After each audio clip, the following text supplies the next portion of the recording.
Hallå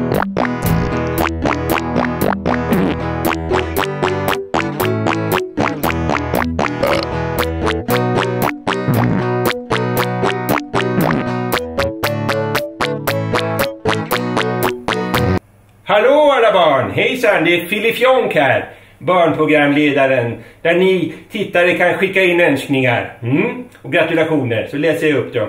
Och idag har vi fått ett brev från Bosse och Eva-Lisa här, som vill önska lille Lars gratulera honom på 7-årsdagen. Ja Lars, vad kul! Vad sa du? 70 år?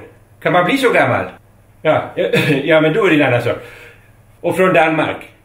Ja, då har du inte förstått det här, vad jag har sagt nu. Alltså, Lasse, du är en fantastisk människa. Det synes jag lige, alltså. Så har du, nu har det blivit stor, ikke? Nu är du ganska stor, ikke? Så vi tar och skåler, ikke? Jamen for helvede, mand. Så må vi svinge og se. Himmel, hurra, hurra, hurra, hurra.